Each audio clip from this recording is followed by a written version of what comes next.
Say something! No. No. Say anything.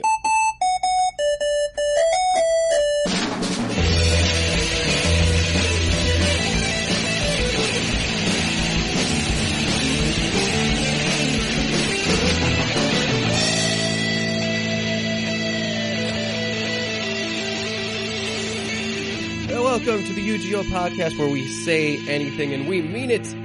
Also, you can come out and geek out with us every week and never have to feel sorry about it. Who is geeking out with you this week? Well, it's me, Nick the Merc with the mic, and my fellow unapologist to my left. That is my god of the pod over there, Travis. And to my right, the man with the news, the correspondence hat looking guy.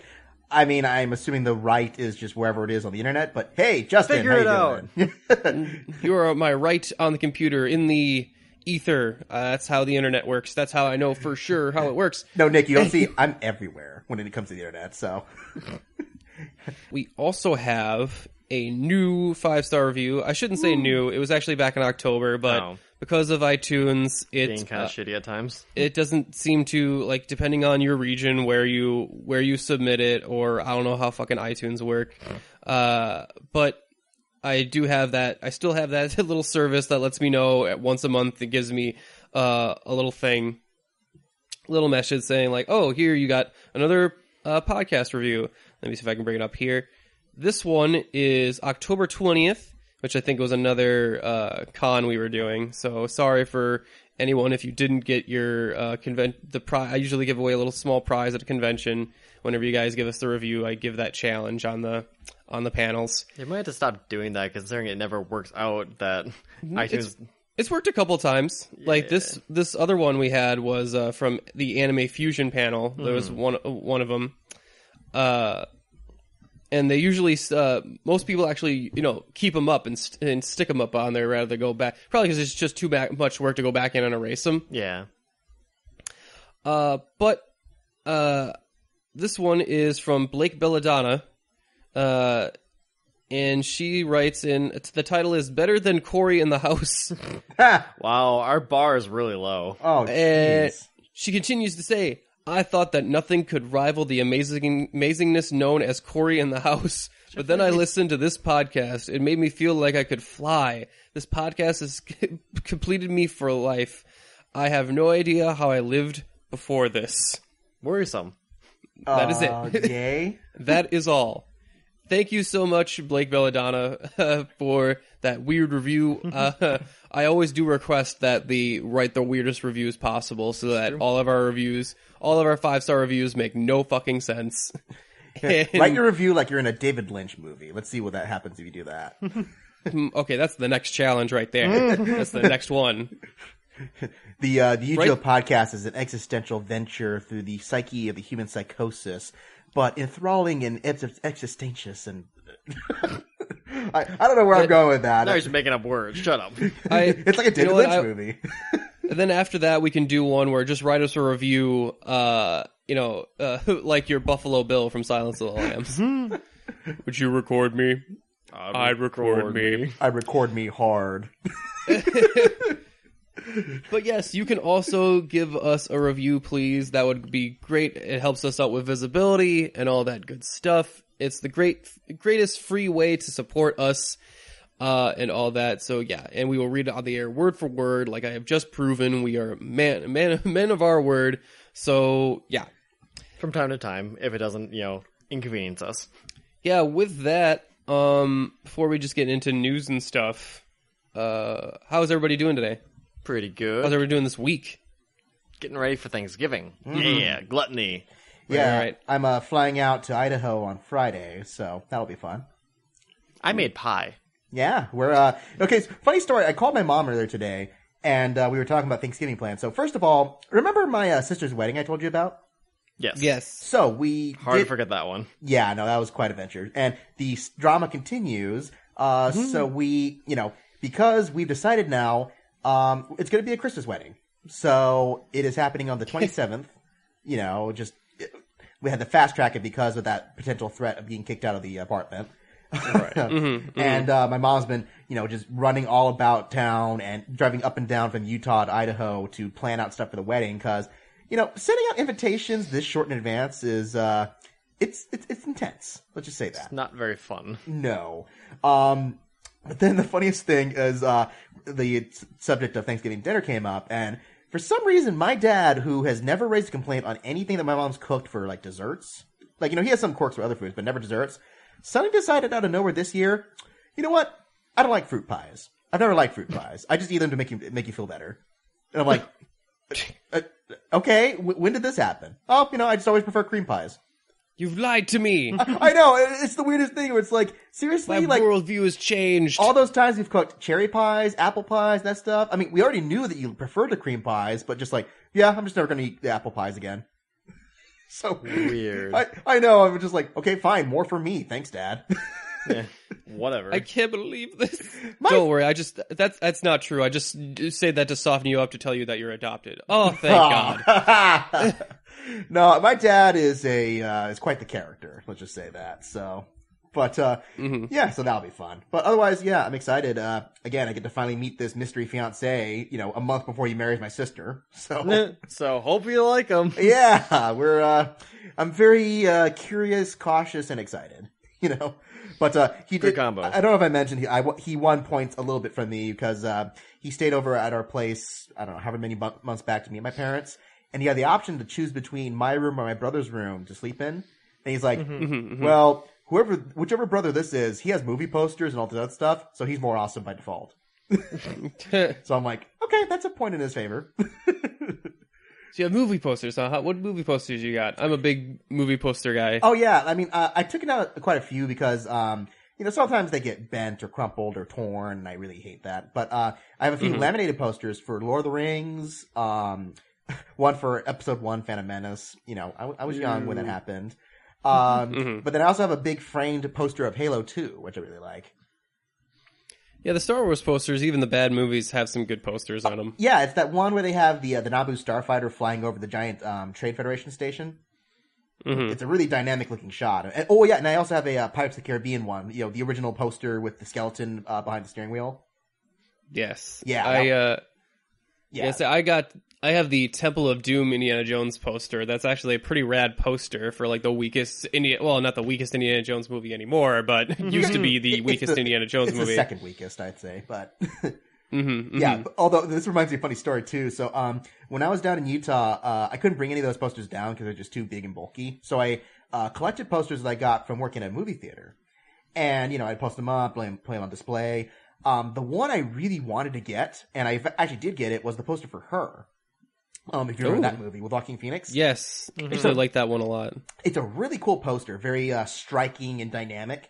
But the problem was, so I was running out of space on the walls in my apartment, so I put it next to where I slept on my bed.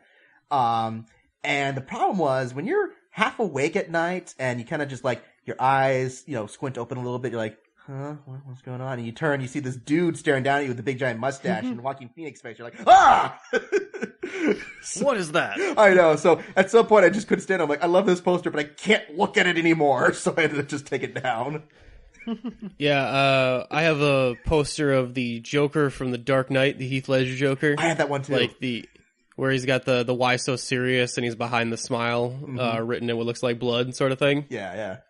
That one actually gave me nightmares for the first couple times I had it up.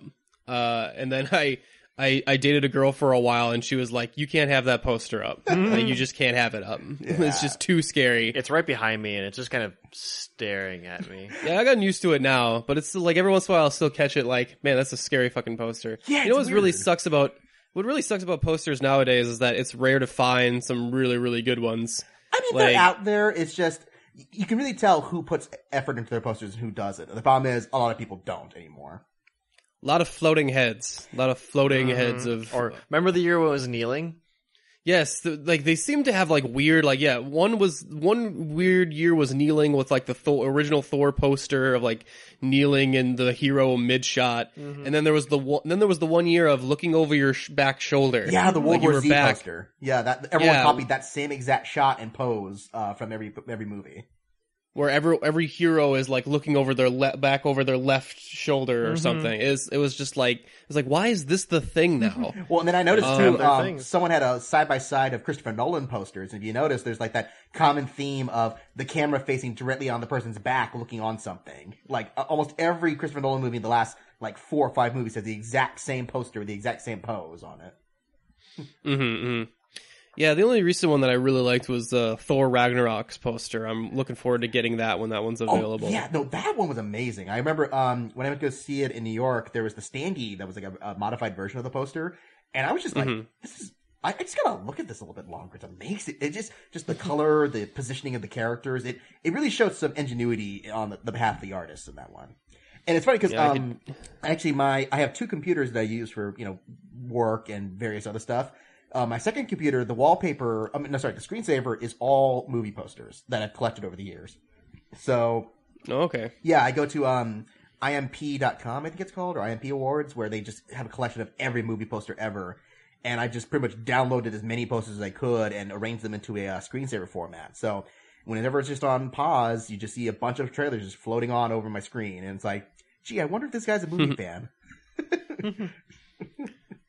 Some good stuff. Anyway, what else is going on this week? A lot of stuff is coming out this week, by the way, just adding on that. Oh, sure. I just want to mention quick, I actually bought and started to play the Steven Universe game, too. Yeah? Yeah, Save the Light. Mm-hmm. Yeah, they actually made a game. It's a little RPG. It's like $30. It's actually kind of fun. It's got an interesting system of, like, your turns are like time based. You get a certain amount of like points that you have to spend on your moves, and they replenish within a certain time period. All right. So you get to not only do you have to choose what you do, but like when you do it, depending on what your enemies do as well. Interesting. And then you build up as you, and it's great because Steven, of course, is such a great support character. He can bubble people, and then as he encourages people, that's his healing ability, is his encouragement. Cute. And as he encourages people, he builds up his relationship between characters so that they can do team attacks and or fuse, depending on who they are. So it's a really neat little system. The art style is really cutie and kind of there's a nice little sense of flow to it though. Like the hair of everybody bounces, like Greg and Connie's hair, like is bouncing the entire time.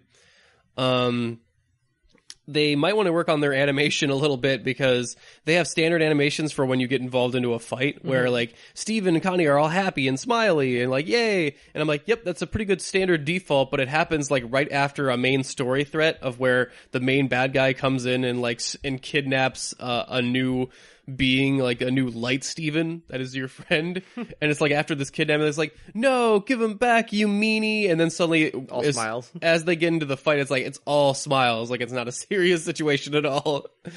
But yeah, I haven't played a lot of it, but I thought it was like, this is really cute and kind of fun. We'll have to see where that goes. Anything else anyone wanted to mention before we go right into the news segment? I don't think so. No, we're good. All right, let's get into it then. Let's go to This Just In with Justin. Alrighty, I am battling a little bit of a headache right now, but I should be able to get through the stories. And no, the news is not giving me a headache, don't worry. So, just running through the laundry list here. For those who are still watching Star Trek Discovery, which, there's a good dedicated fan base around it, they, I believe, either just finished or about to finish the first half of the season, and the second half will premiere on January 7th. So get ready to be continued on that day. Dun, dun, dun. Okay. Have you watched any of it, Justin? No, I haven't. I'm still subscribed to CBS All Access and I haven't watched any of it. So hopefully over Thanksgiving I can watch some of the episodes. I mean, the momentum died a little bit just because people still enjoy it, but, everyone's like, well, it's a good sci-fi show, but not a good Star Trek show. But, Well, I remember the TV dudes talking about it for a little bit. The other podcasts or the other friendly sister podcasts who they talked about like the Orville versus the Star Trek Discovery, where it was kind of like people are a little mixed on which one they think is actually the better Star Trek show, which I thought was interesting. Yeah, I mean, I just haven't. I've not felt compelled to watch the Orville for some reason. Just like, whatever, Mm-hmm. I think I watched the first episode and I was like, it was all right. But there's so many good TV out there that it's kind of hard to make the cut. Oh, Speaking of the TV dudes, we should mention this will be the first week that the Good Die Young podcast has its first episode out. Is it finally out? Yes, it's finally out. That's Les Weiler. That's Les's podcast, another friend of the pod. And he's started his podcast about short-run TV series. The first one being Middleman, which I will be on a couple episodes of. And it's really cool. You can go listen to the first episode out right now. If you like this podcast, please go help out Les and go give him, subscribe to his podcast as well, and maybe give him a 5-star review too. I'm sure he would appreciate it just as much as us. Oh yeah. Okay, so is he doing just only like actual full seasons or half seasons, or is he also including like canceled TV show pilots or stuff like that? I'm not sure. I think it's going to be seasons just so we can get a whole like season's worth of material out of them. Yeah. But I'd imagine that if it's successful, he wouldn't mind doing a pilot thing for like maybe a Patreon or something. Yeah, because I know there's a great YouTube channel that's full of like canceled TV pilots that never actually made it, and one of them was the original version of what they wanted for the Fargo TV show. Yeah, because there actually was a version they tried to pitch with Edie Falco as the Marge Gunderson character from Fargo. So I'm like, oh, well, okay. Well, I mean, you could just do a whole podcast itself about failed pilots of stuff, like just the Wonder Woman pilot, and like there was anyone remember there was actually a Justice League pilot for a Justice League TV show back in like the late 80s, early 90s somewhere. Really? Those costumes. Yeah, we hadn't quite learned how to make superhero properties that weren't terrible yet, but at least that weren't Batman or Superman. It's a work in progress. Indeed. So then, I think we might have mentioned this last week too, but so there will not be any Marvel Phase 4 announcements until after Avengers 4. So they're trying to keep their cards close to their chest in that case. Okay. I thought they were kind of being done with the phases, or is that after Phase 4 that they're done with phases? So then it wouldn't be Phase 4, but okay. Right. I don't know. But Marvel has a plan, ostensibly, so yeah, let them do it. Daredevil Season 3 is starting filming right now, so I'm curious with the news that we mentioned last time about Netflix and Disney, parting ways. So is it going to air on Netflix? Is it going to air on Disney's streaming service then? Imagine that would be something you had to ask, their contracts about. Yeah, no, that'd be weird. Like, wait, so this successful Netflix show that kind of launched the, this cinematic TV universe is not going to be on the place that it started. That would be really weird. Well, if you look at the recent Marvel Netflix shows, like Defenders and Iron Fist, like they've been, they might be looking for a little bit of a shake-up and a refresh now. Although I don't know, like, what is that? Where does that put Jessica Jones season 2? Right. And I have to imagine season 2 of Jessica Jones is coming on Netflix. I mean, it's almost. I think that one's almost done, or at least it's in the process of being done. I mean, I don't know. A lot of questions about that. Yeah, I mean, and Punisher is coming out this week, so we'll see what happens there. But and maybe one of the more baffling announcements that was made this week, Sony continues to stick their dick in the ground with spin-offs for Spider-Man. Because they just announced that they've hired the writers of the Power Rangers movie, already a mark of quality there, to make a movie off Morbius the Living Vampire. God damn it. Of all the characters from Spider-Man that you can make a movie out of, Morbius the Living Vampire? Sony, okay. Real talk, because I know you're listening. I know executives over there are listening right now. No one knows who fucking Morbius is. I do. No one knows who that is. No one who's not friends with me doesn't know who Morbius the fucking living vampire is. Unless he's gonna fight Blade, no one's gonna give a shit. Even people who know who he is, most people don't like Morbius very much. Yeah, no. He's not a very... He's a Dracula vampire... Like, I don't think I've read a comic where he was interesting. Like, I mean, the only thing I know about Morbius is because I bought, a long time ago, I bought one of those Spider-Man encyclopedias, like the ones that you give to like teenagers and that stuff. And I got like everything I needed to know about Morbius was in that book. Like one or two pages of material. That was it. Mm-hmm. Yeah, they never really do much with him because what do you do with a vampire unless you're going to make him a anti-hero, which they already did with Blade. So it's not, it's I don't know. Sony is just the worst. They're They're just the worst. I was trying to figure out, like, I didn't even know what I was going to say, but I'm like, you're just the worst. All right. You're just the worst, Sony. That's pretty much, that sums it up. Wonder Woman 2 has now been moved to November 2019. That sounds like it is moving forward, and Gal Gadot is officially confirmed to return for it. So things are moving That's forward. pretty good. Yeah. Although I suppose we should say that there is early word on Justice League right now. I guess they just released the embargo.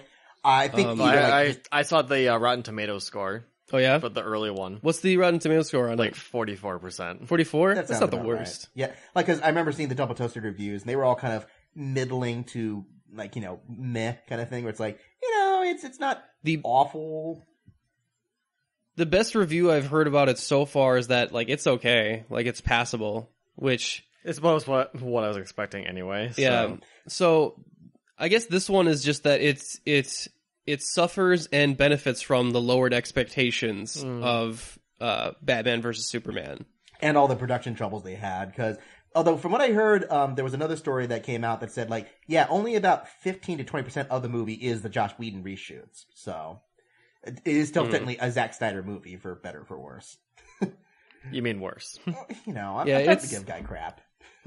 It's that, I don't know, like, that's, I mean, I am curious about it. I probably will go see it, but it sounds like they tried to course correct after Batman versus Superman, and we'll see how that works out. Trying to do a late pivot like that when you're already in production is usually not a great sign to begin with. No. Yeah. So then moving from there, just a cool thing. There's an actress who I really like and is getting a lot of attention because she was in that movie Lady Bird that just came out, and she may be in serious Oscar contention for that role. Laurie Metcalf is going to join Supergirl for a guest spot playing the mother of Wynn, the character in that show. So it's like, oh, cool. Yeah, no, and she's a respected, veteran actress in the community. So it'd be like, hey, that'd be cool to add a new character. And I don't know much about Wynn as a character. I'm sure you probably have more to say about that, Nick. Wynn is pretty cool. He's the Felicity of the Supergirl crew. Okay. That's He's the nerd that, in fact, it was kind of weird because he was in the beginning episode. I thought he tries to, like, date Carl, like, ask her out on a date. And I'm like, oh, I thought you were her gay friend. Like, and I had just assumed that just because the way he was talking. Look, if you've probably seen GIFs of Wynn, yeah, he's gay. It's just, like, I'm like, okay, I'm sorry.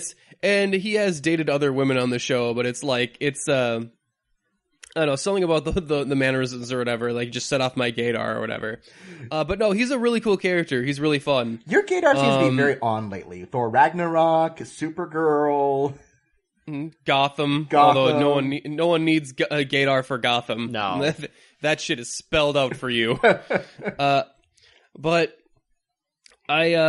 I do like, because if his mother is going to be on the show, I wonder if she's going to be a supervillain, a famous Superman supervillain too, because his dad actually turned out to be the toy maker, the toy man. Yeah. So that was a really fun episode for him, which I really like. I like all those really weird, quirky Superman characters like the toy maker. Just an idea that someone would have a kid with a toy maker is kind of scary just to think of.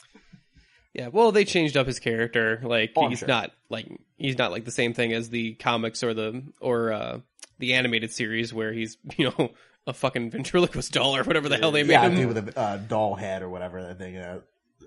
Yeah. So apparently, this is not officially confirmed, so take it with a grain of salt. But Jeff Johns alluded to the fact that we might be seeing the Doom Patrol in the new Titans TV show, which that could be cool. Oh, that's really cool. At least for me. I mean, the Doom Patrol are not usually. I mean, I like to read them a little bit, or at least especially when they deal with Garth and the Teen Titans. Because I don't read them extensively because the Doom Patrol is depressing as shit. They're like the Fantastic Four if nothing good ever happened to the Fantastic Four ever. like it is just dark and just really fucked up.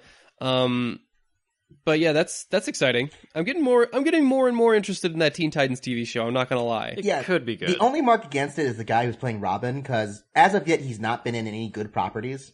No, I'm not into what's his face? The guy from The Giver of that movie. Yeah. Yeah. Thwaites or something. Oh yeah, Ben Thwaites. Yes. Yeah, nothing I've seen him in, he's been particularly good.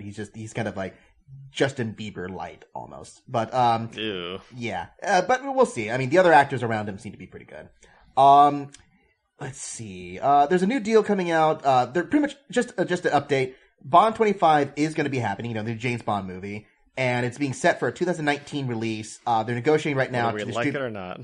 Oh yeah, well, from what it sounds like, it's going to be the last Daniel Craig James Bond movie. But I'm only interested just because there's a big studio called Annapurna who are the ones who are actually talking about distributing it. And Annapurna has kind of come out of nowhere being this top quality like art cinema studio, and this is their first big step into the mainstream game. So if they can take those sensibilities and bring it to James Bond when they really need a winner after Spectre, we'll see what happens there. Man, I actually never watched Spectre. Now that I think about it, I never watched it either. So it's like the only Bond movie I haven't watched. It's funny because I've only seen the good Daniel Craig movies because I skipped Quantum of Solace also. I'm just like, I don't think there's anything I'm missing here. But, yeah. Oh, no, sorry, go ahead. Okay, so moving on from there, How to Train Your Dragon 3 is happening. It got delayed for a while. And they just cast F. Murray Abraham to play the villain, who is one of my favorite all-time actors because he was in Amadeus, the original, that movie that I cite as my favorite movie of all time. Yes. Mm-hmm. You may have recognized him if you saw Grand Budapest Hotel. He was the older version of the Zero character that you saw in the flash forwards or the flashbacks, whatever direction you go from that. Oh, okay. Yeah. So it's an actor I really love who's playing the villain in a movie series that I've generally liked so far. So hey, I actually like How to Train Your Dragon series as well. I've never actually watched any of them yet. Oh, they're pretty good. They're actually they're really good. Like they're probably the best DreamWorks movies by far. I've always kind of waited for one of them to show up on Netflix, but they always have just that show of it instead. Yeah, no, it's not the same. Yeah, it's the animation quality is really high on them. It's pretty neat. Yeah, and they actually get away with doing some dark adult stuff every now and then. It's like, oh, well, hey, good on you, DreamWorks, for committing to such a very daring choice for a kids film. Yeah, in maybe one of the more baffling decisions, along with that Morbius the Vampire story, Illumination is going to make a Super Mario movie. Oh, God. Yeah, so, Illumination, they're the people responsible for The Despicable Me and Sing and Secret Life of Pets. You're not really selling this. No, I'm not supposed to. And I mean, on the one hand, it is going to be an animated movie, so we don't get that atrocity of the Super Mario Brothers movie with Bob Hoskins. But Mario. Okay, but the problem is, Mario does not talk in those movies. So how are you going to write a full movie script with a character who's mostly silent except for grunts and shouts? Oh, they'll have him talk. The Illumination doesn't have any creativity to make a silent film with him at all. If it was another studio, I thought like, well, maybe they'll have it to where he just doesn't talk in it. But Illumination, nope. He's gonna talk. He's gonna dance to a popular song at some point. There will be a fart joke in there somewhere. I'm sorry, I don't have a lot of respect for Illumination. I mean, I kind of like the first Despicable Me movie, but that's like about it of their output. Yeah, I think the only movies I've liked from them were Despicable Me 2, and then I will say Sing was actually not that bad. I didn't catch that one. Yeah, no one else did because they were kind of fatigued with Elimination by that point. But it was all right. I really hated Secret Life of Pets, though. That movie bored me listless. I refused to see that movie because I was so sick of the fucking trailer for like a year and a half. The trailer was actually pretty good, and it was just like, yeah, but that's the thing is, the trailer, all the good stuff you liked about that movie was pretty much in that trailer, so. Yeah, I mean, making Mario an animated movie is a good decision. Like, that's all about, all positive stuff I can say about it. That it just doesn't make any sense to try and do that weird of a story in a live action thing. You'd spend way too much money. Now, if they made the movie on drugs, then maybe that would be interesting. Because clearly Nintendo takes some shrooms before they start designing those games. Because if you see Super Mario Odyssey and all the stuff they pulled there, just like, whoa. But anyways, there was a while that there was a worry that Paddington 2 was not going to come out in time. Because did either of you guys see the Paddington movie, the original one? Nope. I did not. I have not. No. It's actually really, really good. Even for being a kids film, it's smart, it's witty. It feels like those like Aardman studio movies where they're kids movies, but they're made with adult sensibilities. It's based on a beloved children's book, but unfortunately, it was originally being distributed by the Weinstein Company, and they're kind of going under. Slight issue there. Yeah, but apparently Warner Brothers just picked them up, and it's actually going to get distributed now. So, yay, we get to see it. And from what I heard, this one's just as good as the last one. So, I'm excited. No, I'm just picturing. Well, you know that troubled Russian. I always heard about that Paddington of him like covering bitches in marmalade. It's just, I'm not sure it's quite that dirty. But no, I hear good things about that first movie. Chris Cox of oneofus.net is always singing that movie's praises. Actually, oh yeah, when I was recording with him that one time, we both just like, yeah, Paddington's really, really good, and I was shocked that I liked it as much as I did. Yeah, so no, it's very sweet. Quentin Tarantino is getting a new movie released. And that one currently is in the middle of a bidding war, again, because Weinsteins are no longer producing his films. So, it is going to be a film set in 1969, and originally it was said to be a Charlie Manson film, but he wanted to clarify. He's like, no, it's not about Charlie Manson. He just happens to be a part of the story. So, okay. But apparently they're rumored that they might get Tom Cruise for that film. Interesting. Yeah, I don't know if he's going to play Charlie Manson, but I'm like, Tom Cruise in a Tarantino movie? I would be really interested, actually, if that happens. It'd be kind of neat, actually. Yeah. I actually did catch his Hateful Eight finally on Netflix. Oh, what'd you think? I finally caught that. You know what? I really like scenes of it. Like, I actually, overall, I almost liked all the scenes in it. It's just that, like, they don't really, I don't know, it like doesn't coalesce into a complete, like, flowing structure for me. Yeah, no, I've grown to like it over time, but yeah, it's not perfect. It has some integral flaws in the storytelling. I would assume that's what you were thinking too, right? Yeah, you gotta have a lot of patience with it. Like, more so than I think a general moviegoer would. Well, yeah, because essentially it's a stage play, more or less. Yeah. And I'm not crazy about that whole stage play mentality of, like, shooting it in a film. Although they do a lot of good camera tricks within the one location that they're given. It never felt too confined. Like, it was claustrophobic without feeling like minimalist or anything like that. But yeah. And I'll watch racist Walton Goggins any day. He's always a fun racist to watch, which is just not a great typecast for him. Like, that seems to be his thing. It's funny too, because you think that he's just going to be the racist a-hole character, but they pull some very welcome surprise with his character in that story. Where I'm like, oh, he's actually not that bad a guy. He's just dumb. That's kind of his problem ultimately. But he actually did have one of my favorite moments when he calls out Samuel Jackson for the letter. I think that reveal was just so, like, okay, yeah, this kind of changed my perspective on a lot of the movie. But going from there, this one's just kind of funny, just because if you had any proof that the Golden Globes were completely bankrupt and corrupt, they like to market films in certain categories just solely so they can win the category. They did that before with The Martian, where they labeled it as a comedy, which it's a funny film, but it's not a comedy. No, guys, it's not. Like, it's the funniest film with an emaciated Matt Damon in it. There you go. It's a comedy. Yeah, that part when he contemplates his death and how he will never see his family again. Hilarious. Awesome. I laugh every time. Yeah, but recently, the film that's trying to somewhat jerry-rig that is Get Out, which is being competed as a comedy in that ceremony.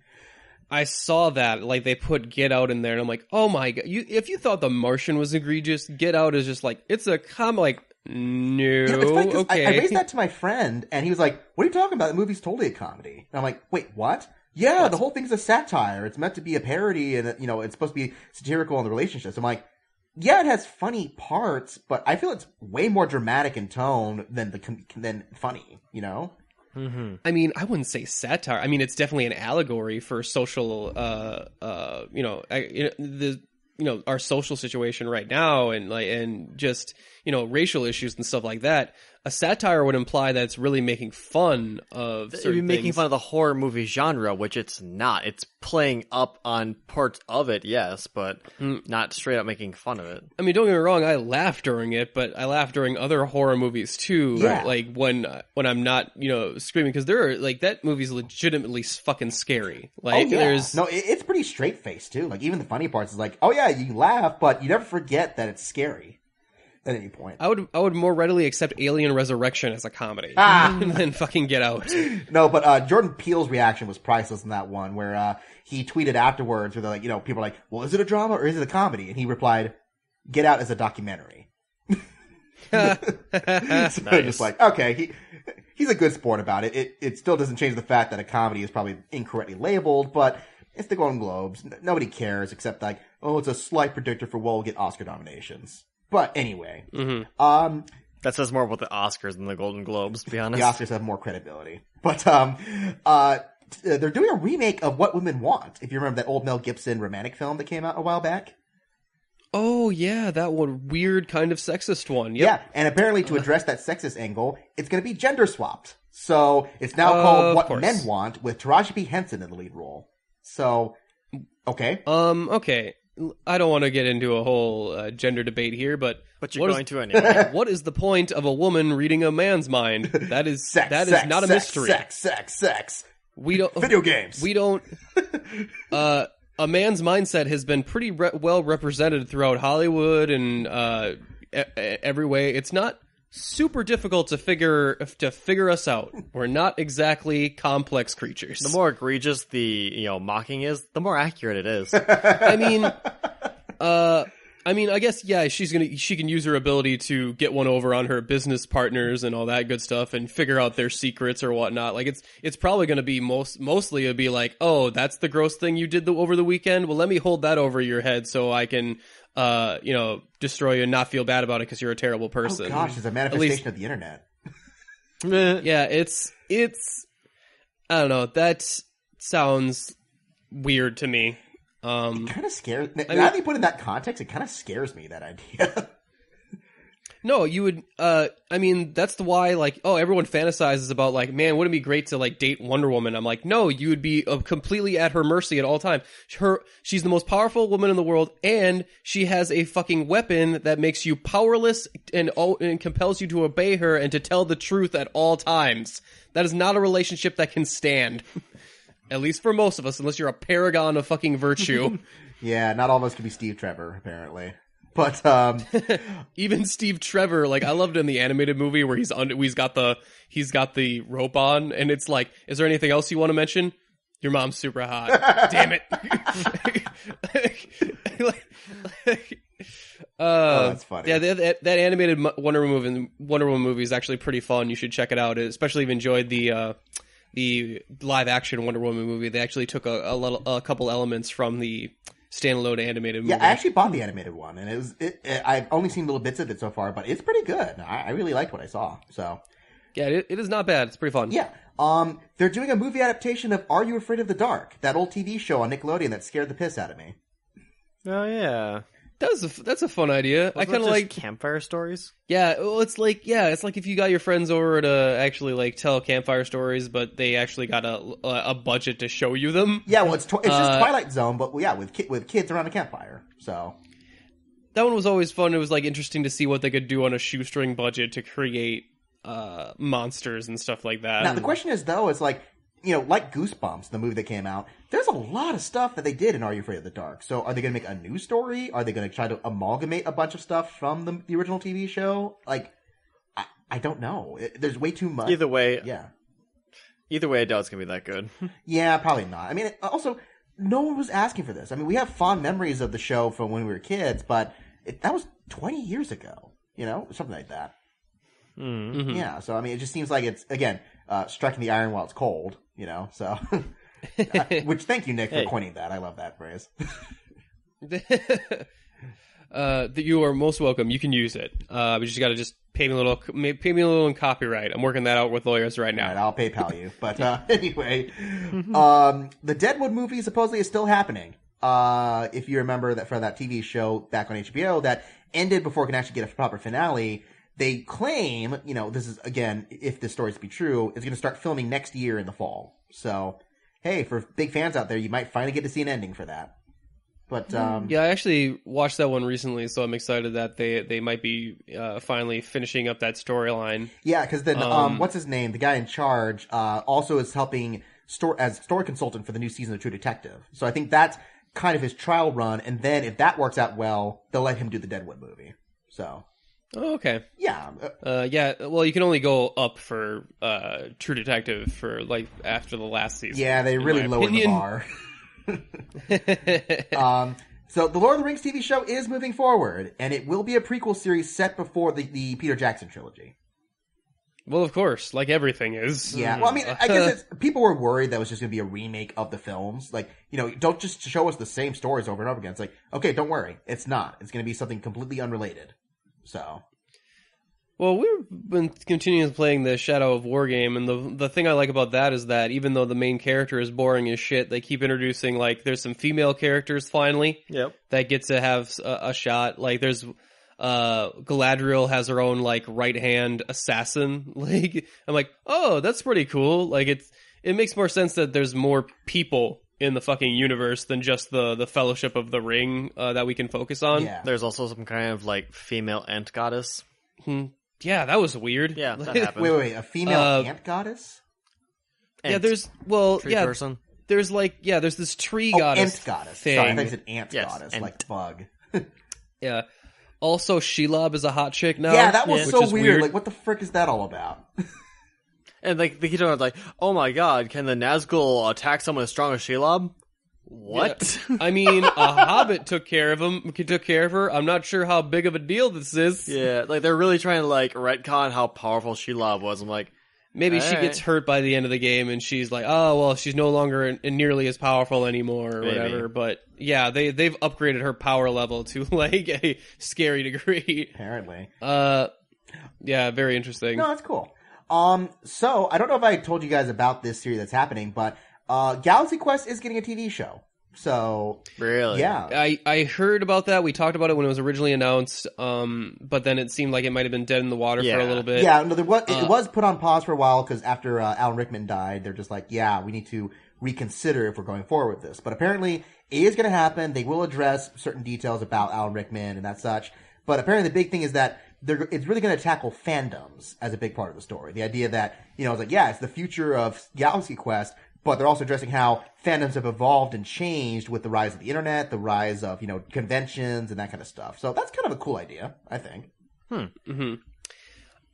Yeah. I like that. I love Galaxy Quest so much. It's so good. I'm really excited to see a TV series about it, especially if they try and do the next generation sort of thing with the story about the original TV show. I'm interested to see what their take is on fan bases and conventions or like stuff. I would be interested to see what their take on the internet fan base is now with like the Pickle Rick incident and like the Steven Universe fan base kind of turning in on itself. Like it's definitely an interesting plot element to deal with, I think. Yeah, there won't be a Pickle Rick, there'll be a Pickle Rickman. Pickle Rickman. I'm Pickle Rickman. I am Pickle Rickman. Pickle Rickman. With the Alan Rickman voice. I'm Tiny Rickman. Look at me. I want to see that now. Oh my tinyness. gosh, Tiny Rickman. I read about it in Forbes. Excellence. The Avengers mascot. Anyway. Oh, I love that Tom Hiddleston impersonation he did.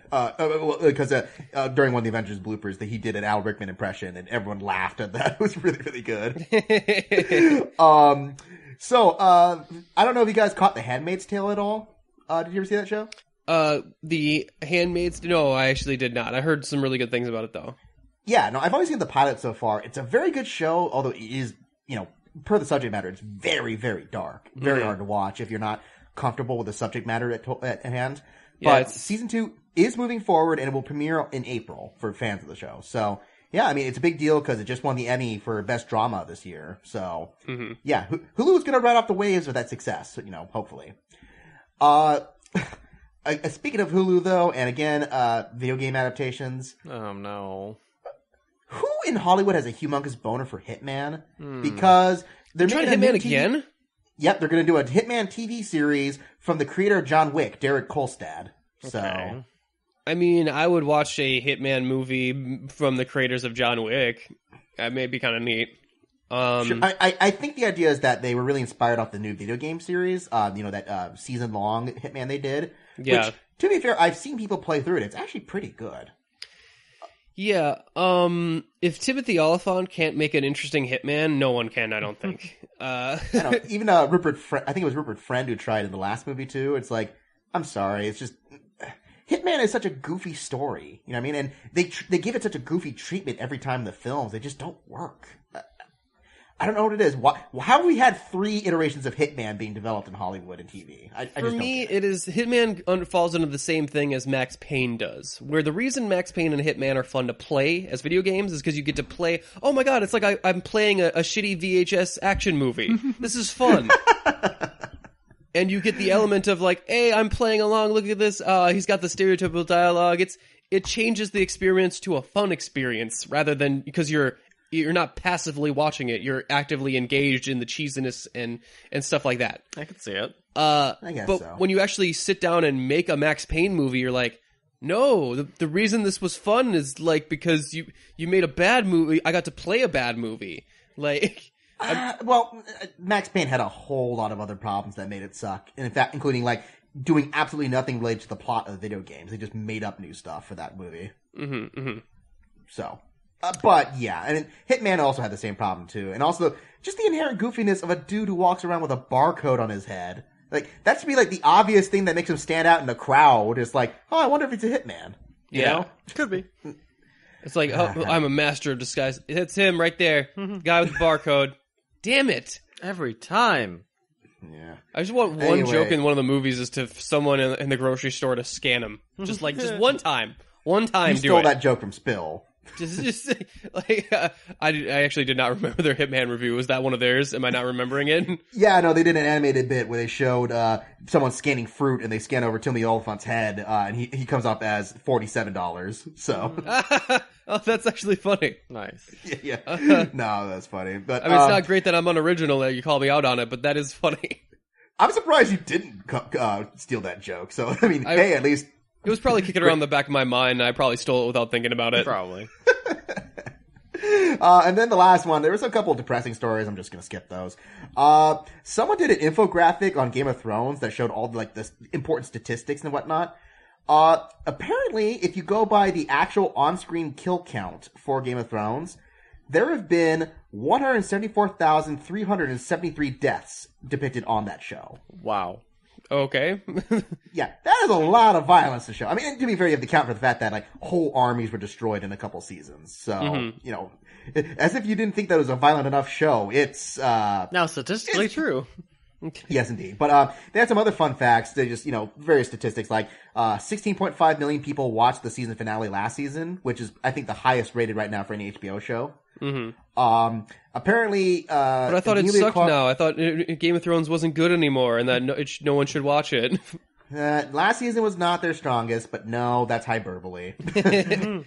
Apparently, Emilia Clarke and Kit Harington earned $500,000 per episode for each episode they're in the show. Jeez, which, cool. I mean, they deserved it. Yeah, that's a $500,000 episode. That ain't bad. Yeah. Apparently, over 300 girls in England and in Wales were born who were given the name Arya since the show came out. How many dogs were named Khaleesi and/or Daenerys? Oh boy. Apparently, for each wig worn by the main characters, it costs somewhere around $7,000 per wig. Wow, it's impressive wig work. That's a lot of money going in there. And then, I mean, other than a couple other statistics, the season 7 of the show alone has been downloaded over 1 billion times. 1 billion times. That's a lot. The cultural zeitgeist, my man. It really is. So, I just want to end on a fun note there. Game of Thrones is the 1%. So, that's all the news there. It's a little bit of, I mean, there's some fun stuff, but it's mostly fun if you're kind of a movie junkie like me. But yeah, it's a good week for news overall so far. Yeah, that was actually pretty fun. I am really excited to see what other statistics we can find out about other shows. How many? Yeah, but seriously, I mean, why Hitman? Why Hitman Hollywood? Just let it die. No, nothing can die. We know this by now. Nothing dies anymore. But speaking of, we have a trailer to get to about another character who doesn't die anymore as well. So we are going to be back with our mysterious trailer after this small musical break. Spoilers! Yo, Tom from Toonami here. You're listening to the UGO podcast. And I hope you all are ready, because Trailer Talk starts now. Hey, and welcome back to Trailer Talk, guys. We only got one again today. We're going to be keeping it pretty short. But we got one. Again, it's pretty exciting for this week. We got our first teaser for Deadpool. Yay! Deadpool out 2. of nowhere. Yeah. Even remember the last trailers, they dropped those pretty much out of nowhere too, where they dropped the trailer for the trailer. Mm-hmm. And just be like, hey, trailer's coming in tomorrow, baby.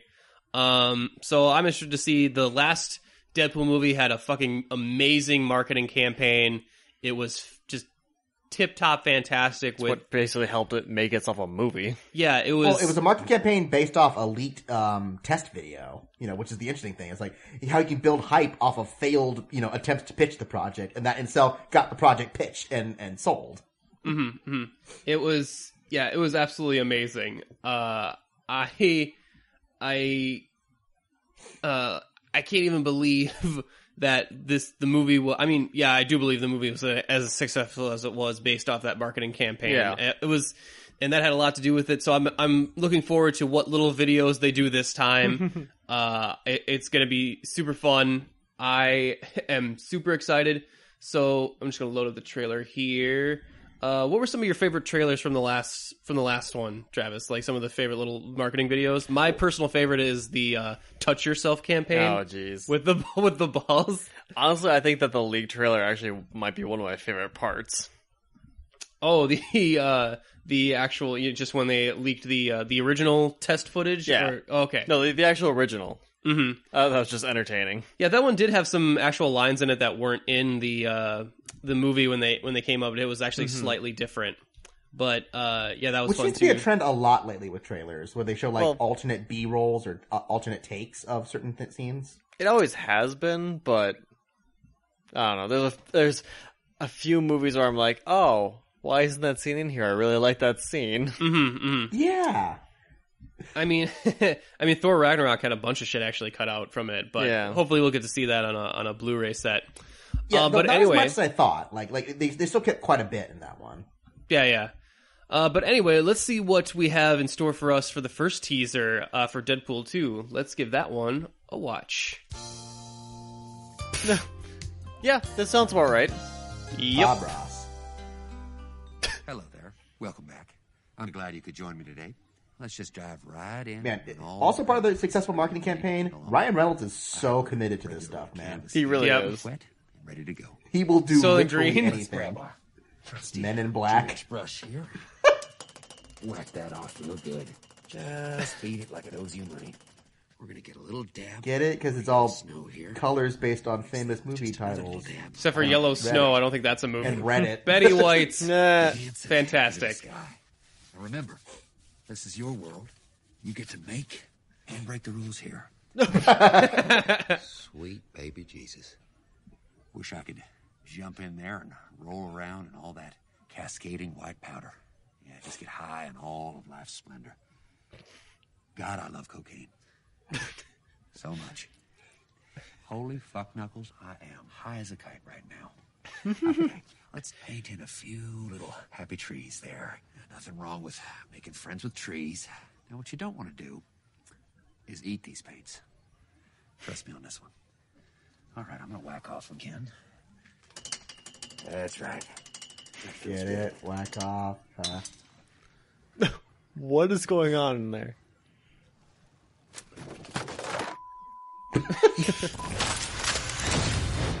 And then the real movie. Oh wait, that was Dopinder.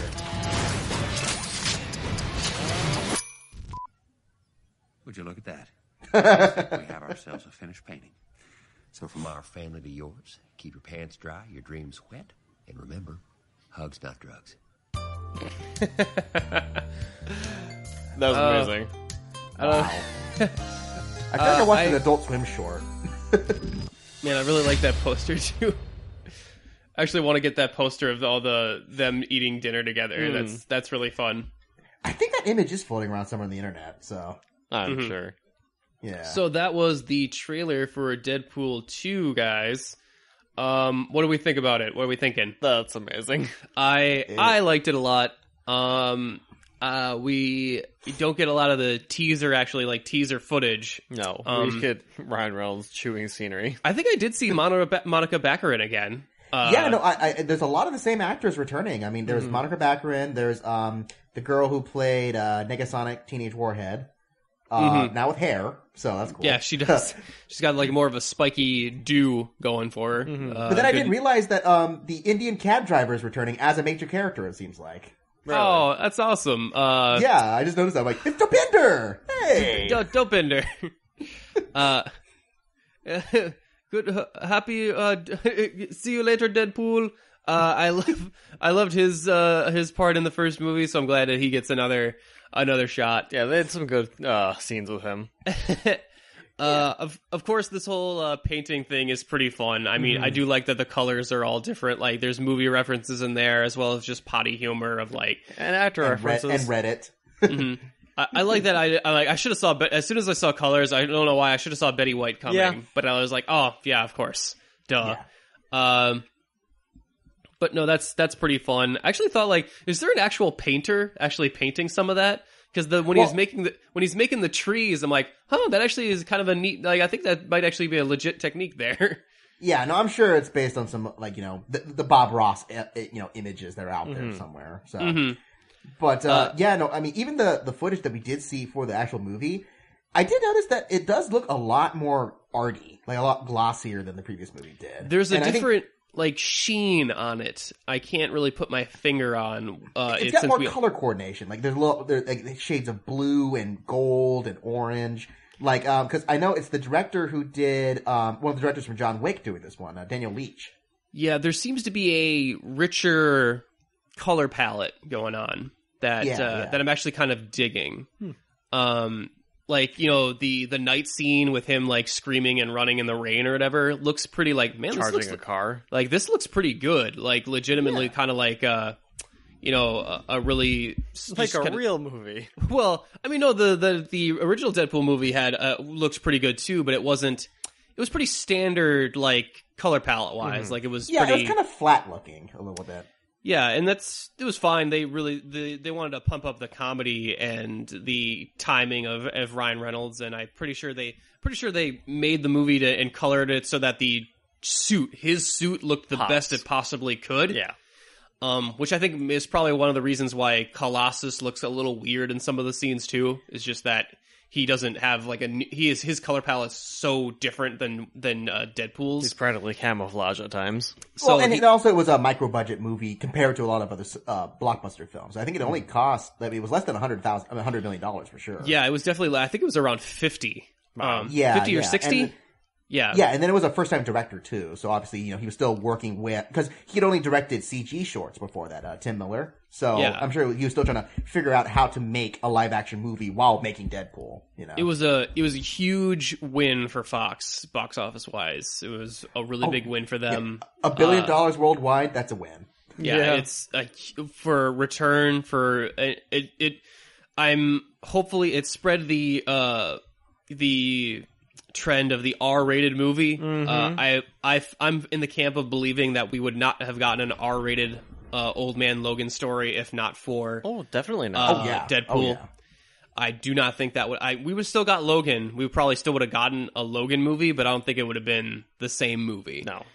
Though I don't think Logan actually needed to be R. That's my personal opinion on that one. But to be as dark and nihilistic as it is, it's important that we see some vicious shit in it. Sure. I mean, and that's partly my own complaints with Logan. But Deadpool, at least, I'm like, okay, Deadpool is an R-rated character, so for sure.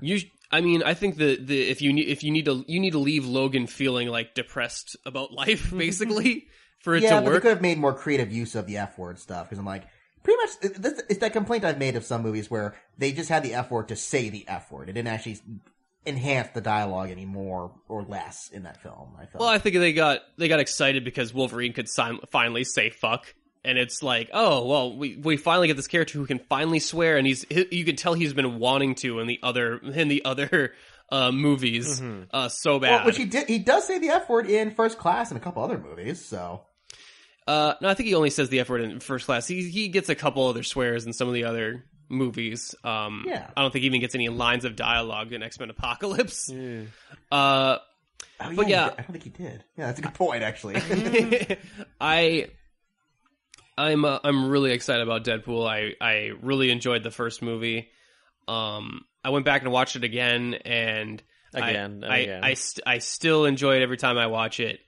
I don't know. I hope it not only revitalizes the R-rated movie, but the mid-budget movie too, because It kind of has, yeah. And I'm starting to see that a little bit more of like people taking chances on, Something besides horror movies. Yeah, well, I mean, horror movies got like micro budgeted, and we even got It, which was like, it was in the mid tier. It was like what, 30 million, right? Yeah, 30 to 40, I think. Yeah.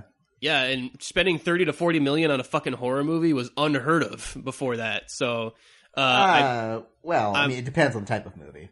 Sure. Well, I mean, it's the rare exception now with the Blumhouse movies spending like $1 million a movie now. Yeah. Here's 2 pennies. Make me a short budget horror film. Which actually works for the horror genre, in my opinion. Is actually kind of it works overall. But I think it works for most movies to underfund, like not so much to underfund, but to give them limitations. Just like, okay, you don't have a blank check. Take what you have and make the most out of it. Yeah, you know? it adds a little bit more creativity to it. Yeah. New challenge. Yeah. So yeah, that's got me excited. I like seeing Colossus back and any of the X-Men. That's fun. Cable, I'm really interested to see what they do with Josh Brolin as Cable. Which is interesting. We didn't see him in any of the footage there, like the actual teaser footage. He's only in the painting. Right. Yeah. I'm wondering how they're gonna sell him. Cable is such a weird sell of a character. He's not even all that good a character, to be honest. No, I mean, I don't find him particularly interesting. He's I think only interesting with Deadpool. Well, that's the reason, like, when they teamed him up, the best thing that ever happened to Cable is when they teamed him up with Deadpool in the comics, is which it's like, oh, how do we fix this completely boring, straight-laced character? We team him up with the living embodiment of a cartoon. So it's very much like the Who Framed Roger Rabbit with them, because they're actually, like, chained to each other, like, via teleporter. Now I have an image of Cable being played by Bob Hoskins, and it's really weird. Yeah. That'd be entertaining, too. Oh my god, Deadpool, you're growing your arm back. It's fucking gross. Fucking unbelievable. So I think Josh Brolin's a good pick, though. He's got the good look for it. I'm a little sad that they didn't go with Keira Knightley, but it's all right. I mean, it's fine. Well, I know they tossed around Michael Shannon's name a little bit, too, and I'm like, okay. No, Michael Shannon, no, he's too crazy. He looks too nuts for Cable. I mean, it would have been a great performance, and who knows, he might have been my favorite version of Cable, but if you were to stick to what Cable actually is in the comics, you need someone like Josh Brolin who can play a great straight man. Who's actually a funny I've seen him play a great straight man. Oh, yeah. And other stuff. No, he's a great actor. Although, it's kind of weird because technically Colossus already is that role, playing the straight man to Deadpool. So it's going to be interesting to have 2 straight men like Colossus and Cable bouncing off of Deadpool, Mm-hmm. I'm guessing we're probably going to see less of Colossus this time. I think he's going to be I get that feeling, too. Yeah, he's going to be a minor character. I mean, I already assume he's a lot to CG in, so I don't think he'll make it throughout the whole thing. Yeah, I mean, I like Colossus, but he's not essential to making a good Deadpool movie. I'm sorry, I'm off practicing moves for my boy band. I mean, X-Team. That's just what it is. No, but I would love to see. I hope Teenage Warhead gets more of a role in this movie, because I didn't expect at all that I would really like her in that last film. Mm-hmm. She's got good timing. Yeah, she's really all she does is really react to Deadpool, but that's basically the only thing that anyone does in that movie, right? Like, it's Deadpool's show. Like, I think that's what I like about the Deadpool movies, that it's like, no, this really is the Deadpool movie. This is about him. This is not about even Wade Wilson. This is about Deadpool specifically. Oh, yeah. Which is pretty cool. He's still got one of the best fucking superhero costumes I've ever seen, translated from the comics to live action. Well, and they really did a good job with the eyes, like making the eyes expressive for the costume. That's a smart decision. I'm pretty sure that also influenced Spider-Man having adjustable eyes in the Civil War movie as well. Well, ironically, I think that's actually because that Deadpool came from the 90s, and the fact that his costume translates so well. Just shows how recent it is. It just looks fucking good. Like, it's between the on-screen superhero suits that we've seen, I think the only one that I like more is the Black Panther costume. Because it has that same sleek, slim design of just like Deadpool's design is like it's got some details on it, but it's not overly designed like they seem to want to make superhero costumes nowadays. Belts unlike most of Rob Liefeld's creation that are full of belt buckles and Jesus zippers. Christ. How many pouches do people need? All of them. Every pouch. I haven't seen Cyclops use one of those pouches ever. He has I-beams. What's up, Liefeld? Well, he needs a place to put all his snacks when he goes on a mission. Just saying. Unbelievable. Or his fucking angst and resentment. Shut up, Cyclops. I mean, I don't want to bash on DC anymore, too, but every time I look at the Deadpool costume, I always think, why don't the same people design the Flash costume that designed this costume? Because I mean, I hear that Flash is actually one of the breakout characters in the Justice League movie. But when I look at that costume, I'm like, God, that costume is butt ugly to look at. Or Cyborg, just in general. Well, Cyborg is a completely different type of mess. Like, you know, that is just... I've grown to be okay with Cyborg costume in the new Justice League. I'm like, it's okay. You know, good for you. I'm sick of edges. I mean, I look at everybody in the Justice League trailer, I'm like, why do I look like if I touched any of you, I'd get tetanus? Like, it's just... Yeah, they do seem very sharp. Everyone is so fucking sharp-edged. When Batman is the smoothest, softest looking character, you want to just hug Batman. I way rather give him a hug than anybody else. Everyone else has so much other pointy shit on them. I don't know. I'd hug Wonder Woman. Just saying. Yeah, I mean, she's got that sword on the hip too. Plus, I don't think that. I mean, that Bruce J she has with like the armor on the front end doesn't look very comfortable. I mean, I don't know if like that would definitely be hurting at some point. I don't know.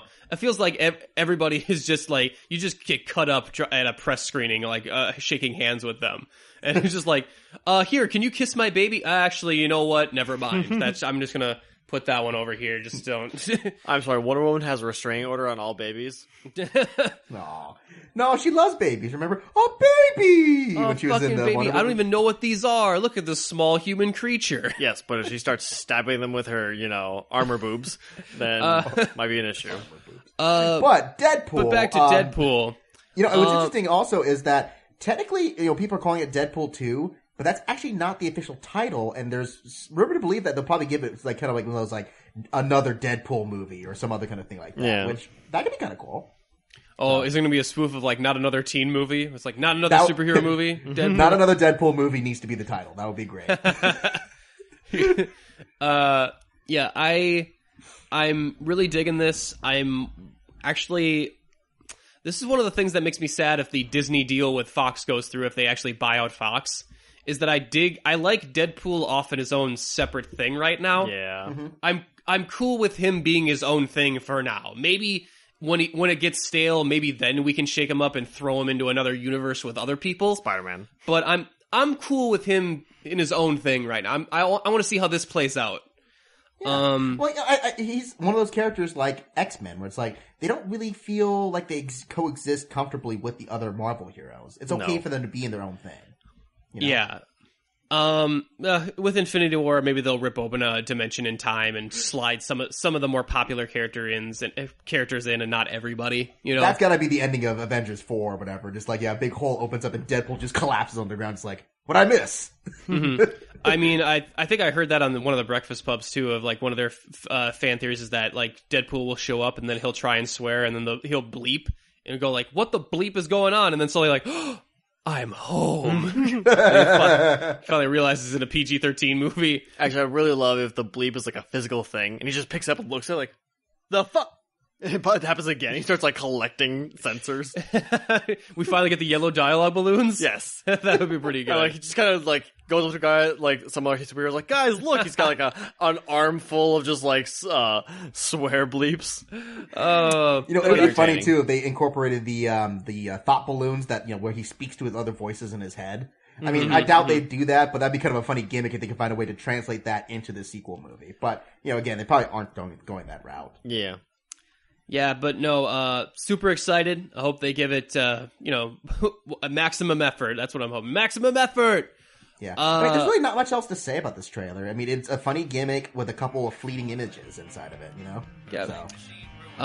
I'm super excited. I'm still on it. I'm still digging it. But with that, we are going to go into another small musical break, and we'll be back with hopefully our review with Natasha from the Unspoiled podcast right after this.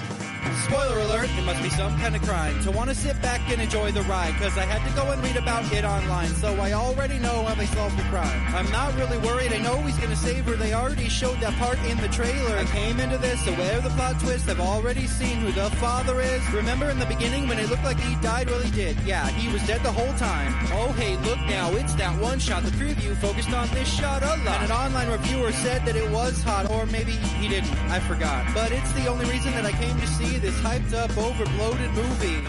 And welcome back to the UGO podcast, interview edition, guys. And boy, am I excited to have you listen to this lovely lady, because she has a great podcast network. Not just one podcast, but a whole network called Unspoiled that I can't wait for you to hear about. Natasha, say hi to the people. Hello, people. So, Natasha, I am a fan. I'm a recent fan of especially your Justified podcast, but that's not the only podcast you do. Would you like to tell the people a little bit about Unspoiled and what you guys do? Yeah, sure. So the whole idea behind Unspoiled, the idea originally was inspired by Mark Does Stuff. I don't know if you are familiar with him, but he has a website where he writes short articles about books chapter by chapter or TV shows episode by episode that he has never read or watched before. And at the time, I was living with my ex-husband in Philadelphia, and I found Mark Does Stuff and fell in love with the whole concept of it. And I thought, well, what if there were two people and only one of them had read it and the other hadn't? And it was a podcast. Mm-hmm. And we started to do that for the Song of Ice and Fire series, which up until a short time ago had been like my flagship show that most people knew me from. And then shit hit the fan, and we split up, and I was ready to just totally quit podcasting altogether because my ex is hysterically funny, and I really thought that people mostly listened to the show for him, and kind of assumed that nobody wanted to hear from me, without I was the straight man, and then surprisingly, I just got this outpouring of support and people who were like, no, I listen to the show for you. He's funny, but you're the one with the ideas and you should definitely still do this. And I was shocked, and it took a little while for me to kind of wrap my head around the idea of continuing by myself, but I persevered and now have, last time I checked, there were 26 shows that I have hosted personally. And there are 4 that are networked to other hosts. And then there are like numerous other shows that are patrons only as well. So yeah, Justified, I actually just wrapped up. We posted the very last episode on the finale this morning. But the show that I'm known for now really is the Unspoiled Harry Potter, which I cover with my friend Rashawn, who had never seen the movies, never read the books. And when I asked her what she knew about the series, she was like, I think don't they have like magic wands? And that was about the extent of her knowledge on Harry Potter. And I just found like a gold mine. And it was so much fun. And I really thought she hated it at first because she's kind of, she's a little bit of a misanthrope, I think she would agree. And those books are very childlike at first, and I could tell she was a little irritated. But then by the end of the series, she asked me if we could do a reread. So that is what we are doing now, is a reread. They get everybody eventually. It's not. They really do. Yeah, it takes a little while, and you have to have faith that the people you trust who are telling you to read them know what they're talking about. But I'm still working on my mom because she didn't even finish the first one. And I was like, come on. But I understand it. I really do. So that is very impressive. That is quite a resume of podcasts. So I'm incorrect in assuming you do this for a living. Then you make a living. I do now. Yeah, it kind of happened by accident. Patreon had not actually started by the time that I finished Song of Ice and Fire, so I didn't know how to make money doing what I did. But then they sent me an email, actually, and they were like, hey, we're looking for creators, and it looks like you have some stuff happening. And I signed up with them. I got some supporters pretty quickly, and then I lost my job. After getting divorced, my father died, my grandmother died, I moved, and it was just a huge time of upheaval. I got a job I loved, and only a few months after, I lost it. And that was really the moment where it seemed like my listeners were like, well, shit, we need to help this lady. And they all showed up at once. To your stepmother to work for her. Even right? What's going on? God damn. Yeah, it was like one of those stretches where everybody keeps going, it can't get any worse. It has to get better soon. And it just kept getting worse. But now I think I've come out of that a little bit, and it's been like a steady 2 years where it really has started to get better. So if you're listening and you're going through a really bad time and people keep telling you it can't get any worse, just tell them to shut up, because it can, but it will get better because it has to. It just has to eventually. So just, get through it. Now I'm just That's thinking my of advice. I'm just thinking of Young Frankenstein now. I'm just like, at least it's not raining.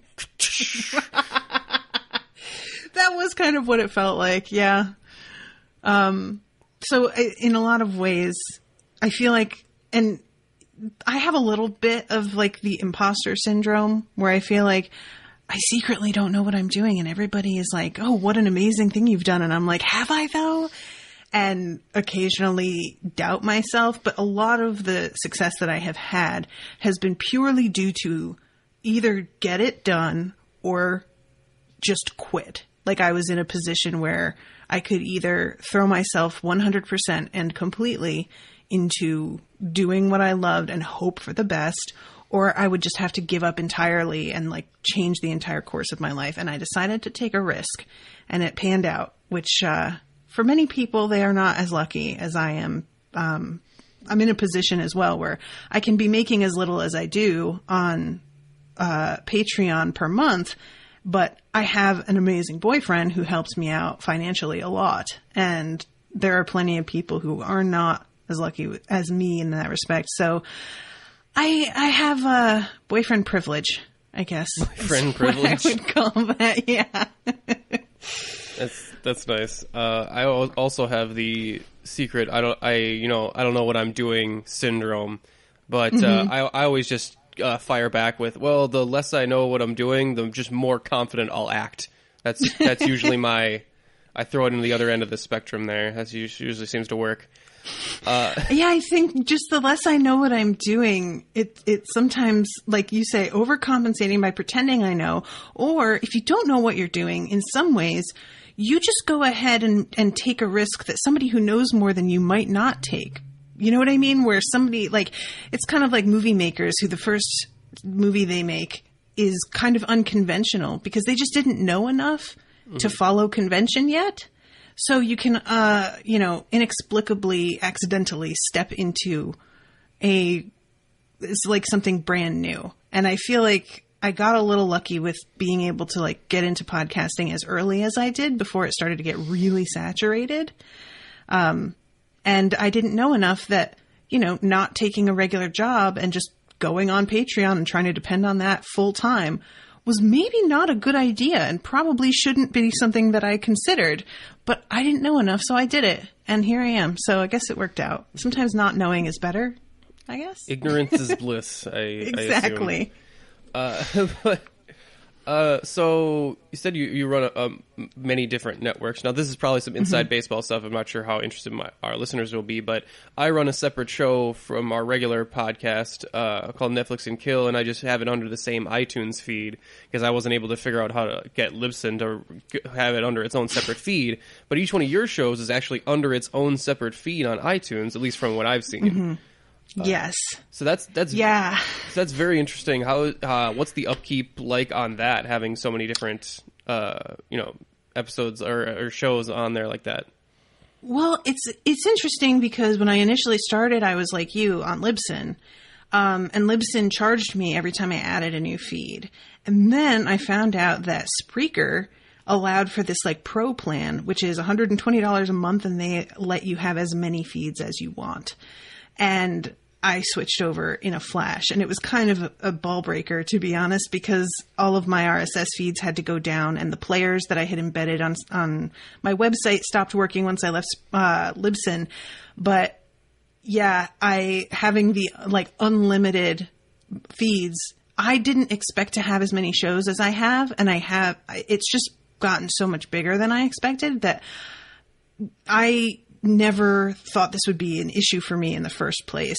And thank God for Spreaker, I swear. And I've had a couple friends who have been amazing and made new logos, versions of my stock logo, which is like a purple finger over the lips. And they make a different version for each one of my shows. So like the Walking Dead logo, half of the face is rotted away.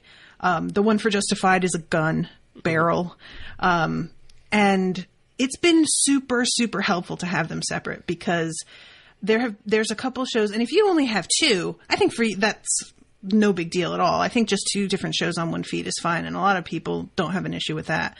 But I know of a few other podcasts that have 5 or 6 different shows that they cover, and it's all on one feed, and I found that really frustrating because I would be letting my feed play, listening, and accidentally get spoiled on a different show that I hadn't caught up on when they started on that.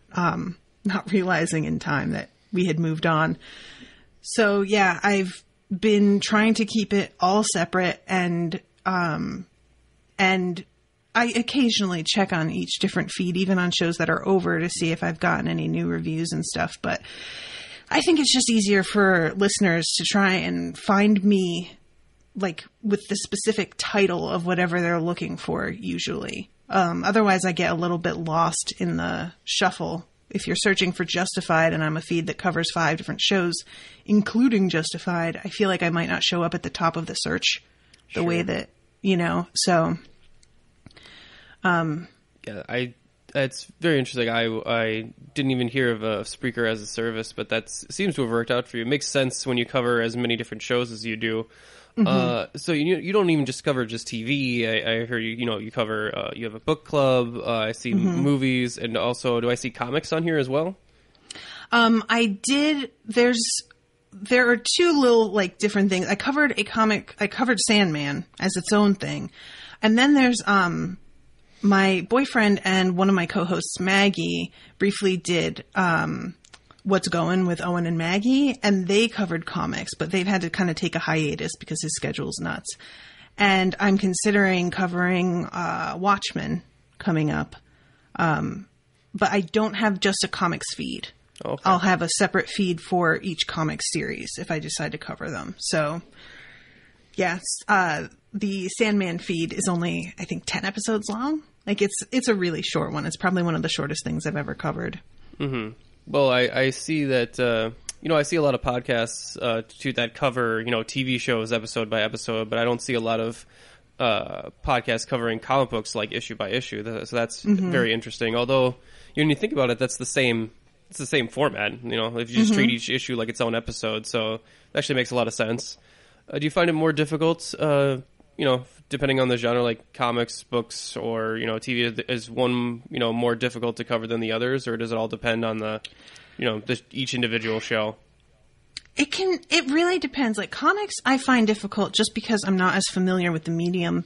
I'm not familiar with artist names, and there's a lot of like insider gossip or knowledge or just kind of trivia that can make things make more sense if you know about it. And Sandman isn't really the kind of comic series where that applies, but I've been really reticent to get into something like X-Men, where there are a trillion issues and a lot of them intertwine and a lot of them have inside jokes or references that if you haven't read the others, you won't even notice. So I find that to be pretty tricky. There was a little of that in Sandman, but it really isn't like remotely on the same level. TV shows are a challenge in that they take so much more time. If I'm reading a book, I read really quickly. And if I do usually about 2 chapters per podcast episode, maybe 3, that takes me half an hour to blow through. And most of the shows I watch are an hour long, 45 minutes maybe. So it can be a big investment of time to sit down and watch an episode. And I always feel like I have to watch them twice. Like I don't really get out of them what I do when I'm reading with just one viewing. So it's 2 hours just to watch, and then recording when it's something that is an hour long takes on average an hour, like at minimum an hour, and almost never that short. It's almost always an hour and a half to cover an episode of something. But, you know, for example, we just finished Leftovers, and Leftovers is such a like enormous show. Just the scope of it, the symbolism in it, that took 2 hours to cover for the finale. So I find I like to cover books more in some ways because it's just so much more efficient time-wise, but TV does seem to speak to my audience more. I get more requests for television show coverage. And there's just, you know, there's a lot of books out there. Like I like to cover things that are kind of finished. Covering things in real time can be really tricky with the format that I do, where one person has seen it and the other hasn't. If something's on the air, the likelihood of the person who hasn't seen it getting spoiled because of their Facebook feed or people live tweeting while they watch is so much higher. So I find that to be a huge challenge, and I like to cover things that are off the air or like almost wrapping up. And that with books can be hard because it takes so long for the next book to come out, George R.R. Martin, that you then have a enormous hiatus. There's, you know, a lot of people who have been recommending for me to cover, oh my God, what is the there's some fantasy book series, and it's like the first 2 books have come out and everybody loves them. And then there's a final book that everybody keeps on being like, well, it's going to be coming out though. So when it's out, you should cover it. And it's been 2 years and we are no like closer to a drop date for that. So yeah, I think short answer is I prefer books, as a podcaster, but as somebody who likes the like social aspect of what I do, TV shows can be more satisfying that way. Because people get more involved in that. Oftentimes, I think. Yeah, that's interesting. Do you find any of your shows are more popular than the others? Like some of the genre shows, you know? Oh, yeah. Like Harry Potter, just forget it. There's no competing. Mm-hmm. Like Justified got so little interaction when I posted new episodes. Or it has like... It's not the lowest with my reviews, but it's pretty low. But like, you know, Harry Potter has like 320 reviews at this point, and Justified has like 15, something like that. Like definitely it depends on what there is something to be said for going for the most pop culture-y thing if you're just trying to build an audience. And I really understand why there are so many podcasts that cover the same like 6 book series and 6 TV shows, because people burn through like the backlog of an old episode and they're looking for more, and they will, like, even if it seems like the market's kind of saturated, people are still willing to give it a chance if it's on something that they're excited about. And stuff like Harry Potter or Game of Thrones, it's just the appetite for that content is off the charts. So that can be really hard because there are times when I really, really want to cover something and I know it's not going to get the listenership that I want. And I have to decide if it's worth the enormous investment of time if I know people won't be listening at the same rate. So that can be it can be a little bit of a heartbreaking decision sometimes. Well, I would say there is something to be said for running, a show that almost no one is covering. Because the reason I actually found your podcast was I wanted to do my own Justified podcast. It's one of my favorite shows. Right. And I was checking out, I wanted to do, so many people are getting into the episode by episode podcast game. And I was like, okay, I can do a couple. I have a couple shows I could do it on. What should I do? And I was thinking like, oh, I could do Dexter. I love the first 4 seasons of Dexter. And then I'm like, oh wait, I'd have to do the last 4 seasons of Dexter. That's right. out. That's out. Never mind. Yeah. Screw that. Yeah, that's one that I actually just stopped watching. I think after season 4, I was like, I don't think so. And it had been one that it had been in the background of my mind where I was like, this might be something. And then I quickly was like, no. And I'm a completist. Like people would say, well, you don't have to cover the whole series. Oh, of course I have to cover the whole series. I'm not going to half do it. That's a big commitment to make to only half commit. But there's a lot of things like that where, Walking Dead, I stopped. I'm finally done too. It is just... I was like an abused housewife of just like, okay, right? It's good now. It won't hurt me again. It'll stay good this time. And it never does. It never does. It always turns on you. Yes, it does. Yep. It's I left it up on iTunes so people can listen. But it was one of the shows that I started while I was still in Philadelphia with my ex. And I started the series as a solo show, which one would think it'd be hard. But I talk so fucking much that it's really not hard for me to just make an hour of a podcast alone. And it was fun. And then I moved to Texas and my boyfriend wanted to record it with me. And I was all about it to have somebody doing this with me. But he was much more forgiving than I was about things.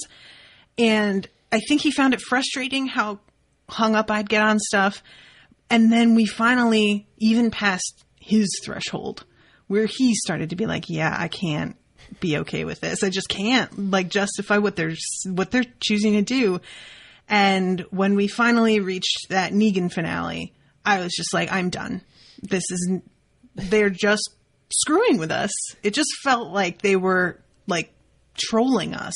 Mm-hmm. And I kind of go off in that episode. You can hear me just like the disgust is just dripping out of my mouth. I'm just so angry, and I just am like, I'm done. This is it. And that was the last episode of that show that I recorded. Yeah, I'm not sure how much money Jeffrey Dean Morgan got paid to be Negan, but they should have paid it all to his shoulders because they're doing all the acting in all of his scenes. Just like what are you doing? Look at his shoulders, just always moving his shoulders around like, hey there, Rick, what's going on? It's just like he's everywhere. It's such a shame because when he first showed up, I was kind of like, I sort of love this guy. Yes. And did you read the comics? Yes, I actually did read the comics. And actually, it's weird. It's the same point I gave up on the comics where it's just like, man, the comics are completely different though, because the comics were always good, but they get too dark for me. I quit a couple times because, geez, I don't feel good about life at all. And they can be that way. And the finale with Negan was actually pretty similar how it happens in the comics. So I was like, yeah, I'm kind of just depressed. Plus, the show has not been very good quality wise either. So I don't feel a need to continue. Yeah, I felt like, and I said this in that last episode, that I felt like the show turned this corner when they started to do Talking Dead after, and they had this whole social media thing where it just felt like they were so hyper aware of what their audience was saying that they were actually taking writing cues from the audience there's a reason they're the audience and they're not professional writers because they're bad at this and they don't have original ideas. Don't take advice from your audience. Bad plan.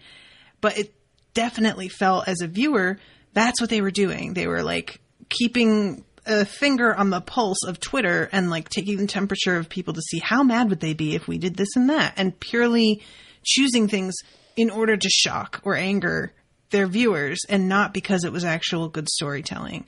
And I covered the comics as a patrons only feed. And I did the first 2 compendiums solo. And then the last one I did with Money, who does the Buffy show on my network. And I felt like the third one was the best. Like, because I don't agree with you that the comics were always good. I had some really serious problems with some of them. But initially, I felt like the show had done a really good job of kind of cutting the things that I didn't like from the comics and incorporating the good stuff only. So I got my hopes up really high. And then it felt like the show, because the comics, you know, are slower to come out, they were just kind of treading water waiting for the source material to come out because they really didn't know what to do. And that's sort of the problem that you would run into with Game of Thrones, except they just decided to go ahead and pass the source material without really worrying about it, which presents its own problems and pitfalls. But it's certainly an interesting experiment because I don't feel like anything else has really done that before.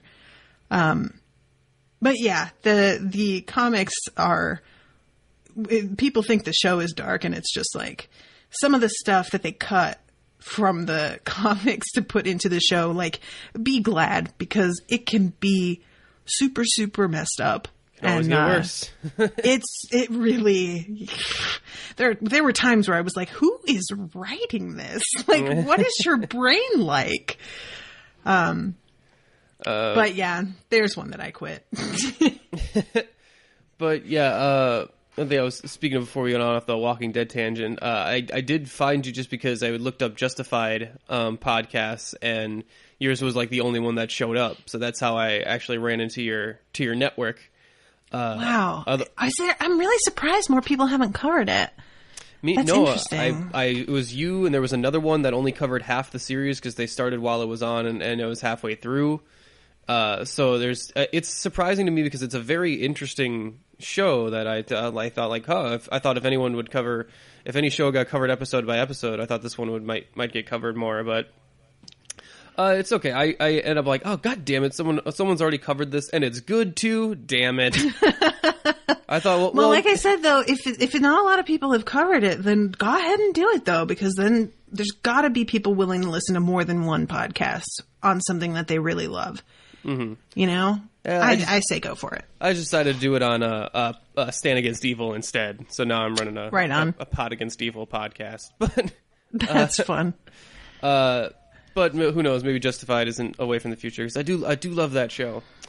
But yeah, it's a really interesting show. I really like I was starting to listen to some of your Daredevil podcast too.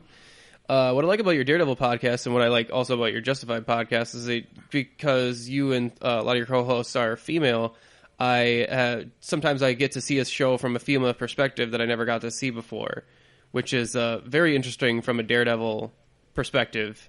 Because I always thought like, oh, Matt's kind of an asshole, but then listening to you two guys, I'm like, oh, Matt's really kind of an asshole. like yeah, he is.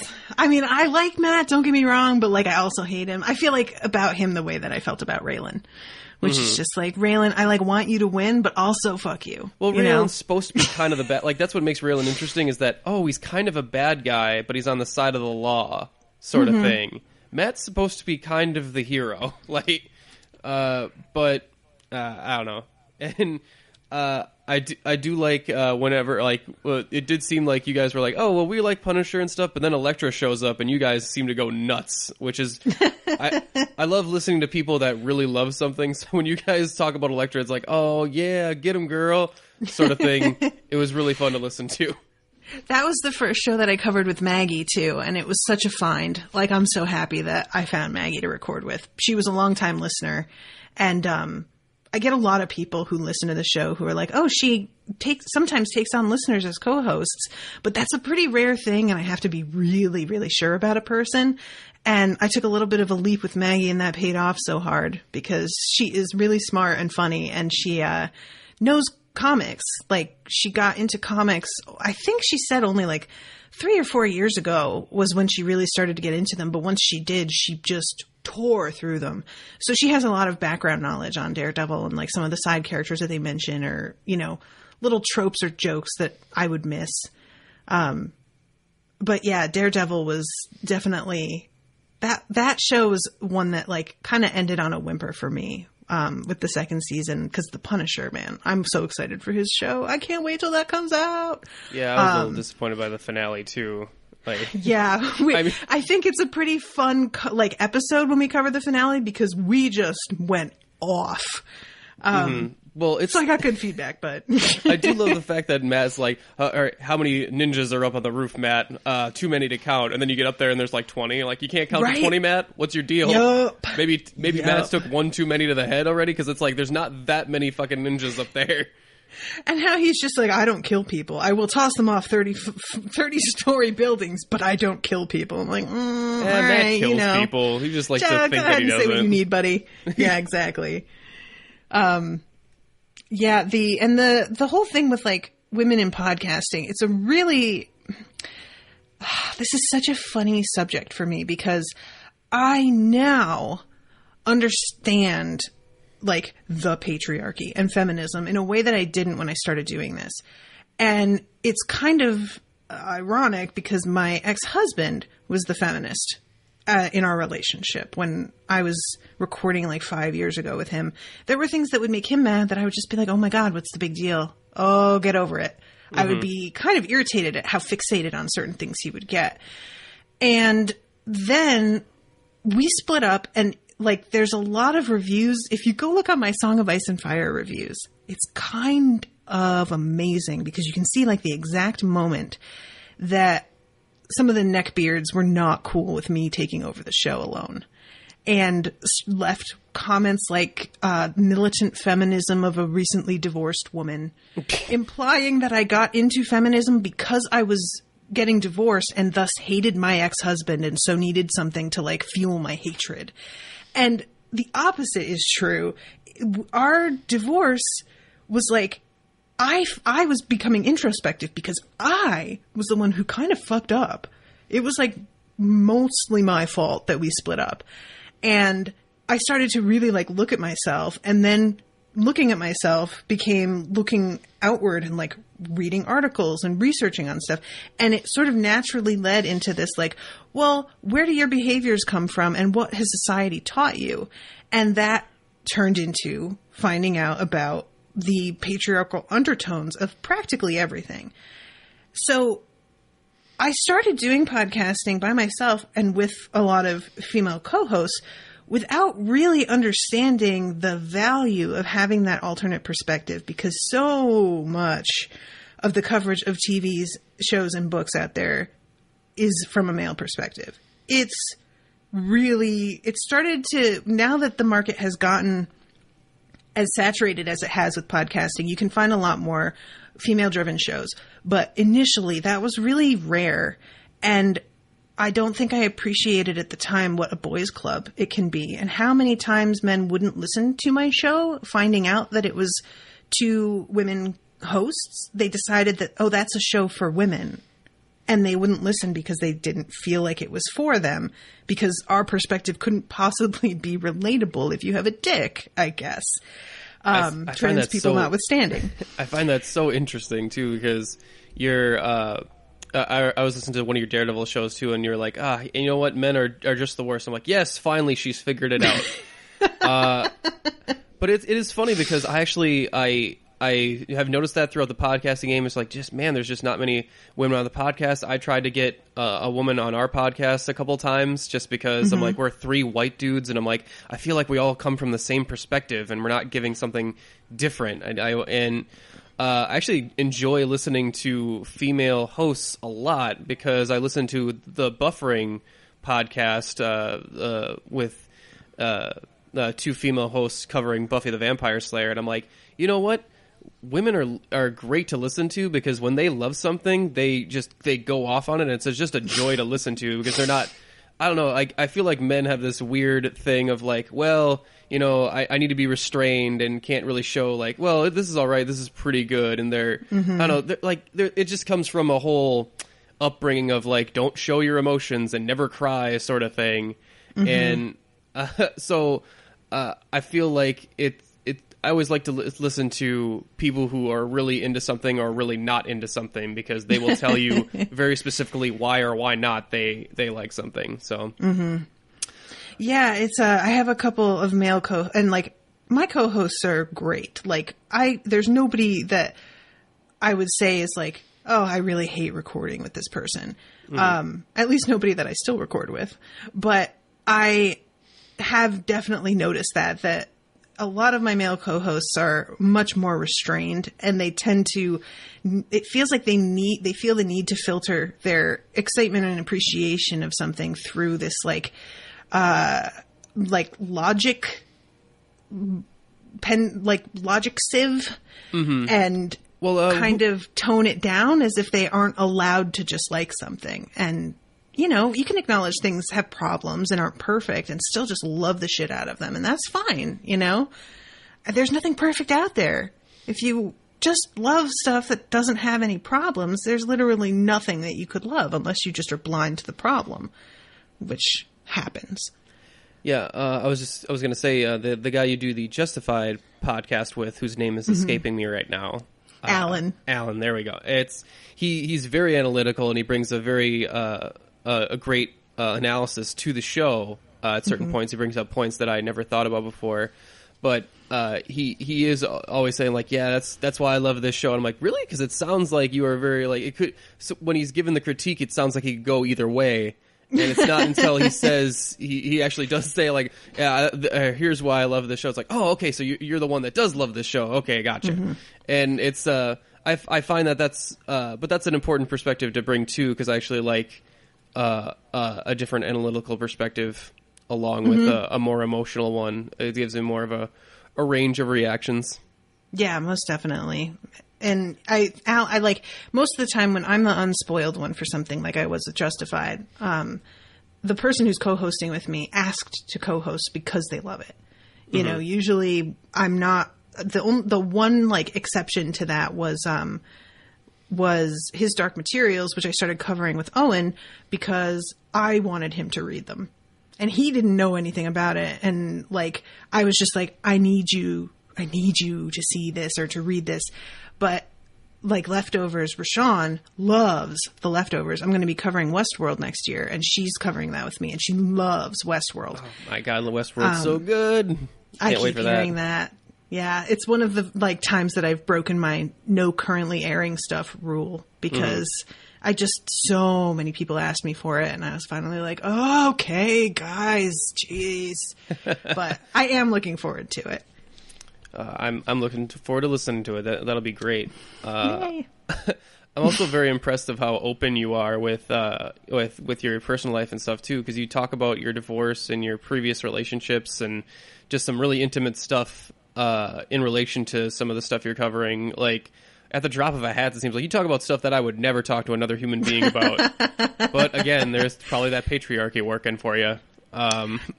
I think there's an element of that, and there's also, for me, I have a different like standard of what I care if people know about me, and I find my standard to be far different from most people. Like I share more than most people would, but I feel like it's necessary to give some background sometimes on why I'm reacting to something the way that I am, because there are certain storylines and stuff that now that I have gone through this, you know, divorce and moving and this huge upheaval of my life, there are storylines that would not have hit me this way 5 years ago. And now I'm having this, The Leftovers is really a prime example of that. That show will rip your heart and throw it in your face. Like it is emotional, but without being manipulative, just really brutal. And I don't think I would have the like meltdown watching it that I had while I was going through all this stuff, because, you know, there's just certain things that give context. And I could keep them to myself, and I don't feel like there's a point to that, because for me, it's over. You know, I'm going to tell people, oh, what? They're going to find out that I'm a not perfect person that makes terrible mistakes sometimes. God forbid. You know, I just like, and I sometimes also, I'll admit, get a little paranoid that maybe someone's listening who knows because they're a friend. Maybe my ex-husband's listening. I very much doubt that. But, you know, I don't want somebody listening going, oh, really? She's making herself sound like the good guy here, and I know what really happened. Because there's nothing more like eye-rolling inducing than knowing the other side of the story and listening to somebody just completely lie their ass off or reframe things. So I always kind of try and talk as if someone who knows the whole story is listening and just be as unbiased in my telling of it as I can be. And frequently that ends with me looking like the bad guy, which sometimes I was, you know, it happens. Sometimes we're the bad guy, guys. It just is sort of unavoidable if you're trying to live your life and make it work and you don't know everything. You're going to fall into that, and just know now that you can come back from it, but you got to admit that's where you were in order to come back from it in the first place. You've got to be able to like look back and see clearly, oh yeah, that was a really fucked up thing to say. Or I cannot believe I did that and thought that was fine. Like, you know, and I think that's part of what connects us to these books and TV shows is we're watching people make a lot of times terrible life choices. And you want to just be like, oh my God, I would never do that. Except you can't really say that sometimes because you realize, oh my God, I totally did that. Yeah, that's a funny strategy to use, a bold one. I usually treat it like every episode my mom, like, oh, my mom could be listening, which causes me to lie more. But yeah, I guess it depends on the relationship you have with your parents, because if my mom was listening, she sure does know everything. So nothing she hears from me would be new. But she would probably text me and be like, yeah, I heard that episode and what you said. She'd judge the hell out of me on that. Yeah, I don't know if I could ever be as open as you. I mean, no one on this podcast even knows about my stripping job on the weekends. Oh, shit! Damn it! It's spreading now. This has been too much fun, but unfortunately, I think we're gonna have to bring this one to an end. Oh, so fun talking to you, though. Would you like to? Yeah, this is really fun. Thank you. Would you like to pimp your podcast and tell the people where you can find it and all, your iTunes feed, your webpage, and any other projects you might be working on? Yeah, sure. So the best place to find everything in one spot is unspoiledpodcast.com. The Facebook page is facebook.com/unspoiledpod. We're on Twitter at unspoiledshow. I have an Instagram feed at unspoiledpodcast. And upcoming projects, I'm actually wrapping up a patrons only feed for Twin Peaks, which we are almost to the end of the newest season that just came out. Do you watch Twin Peaks? This show. Right. It is a little bit infuriating. But we're going to be wrapping up on that, and then the reread for Harry Potter is going to become patrons only. So that's what's going to be taking their place. And then New Year, I'm doing Westworld, and I'm going to be picking back up on Orphan Black, which I've had to take a hiatus on, and that I'm going to be picking up with Maggie as my new co-host. So if you haven't watched Orphan Black, I highly recommend it, because that is a hell of a show. And we just finished Leftovers, and we just finished Justified, and we are going to be recording the final episode of His Dark Materials soon. There's it's such a funny coincidence that the end of this year is the wrapping up of so many different projects that were a long time in the making. And I am going to be doing Howl's Moving Castle for the December book club episode, because the book club is one book per month. So I try and put things on that feed that wouldn't really warrant having their own whole iTunes feed, but that people have been asking me repeatedly to read. So the one for November was The Haunting of Hill House, and before that, Bag of Bones, which I co-hosted with the gentleman from Overdue. I don't know if you listen to that show. I do not. But that is a very good podcast about books. Okay. So yeah, there's a lot happening. But you guys should come check me out and say hi. And let me know that you heard me here, and I'll give you and Nick a high five. Well, a high fives await for all. Thank you so much, Natasha. It was an absolute pleasure talking to you. We're going to go into a small musical break, and we'll be back with our regularly scheduled programming right after this. Awesome. Thanks, everybody. Thanks, Nick.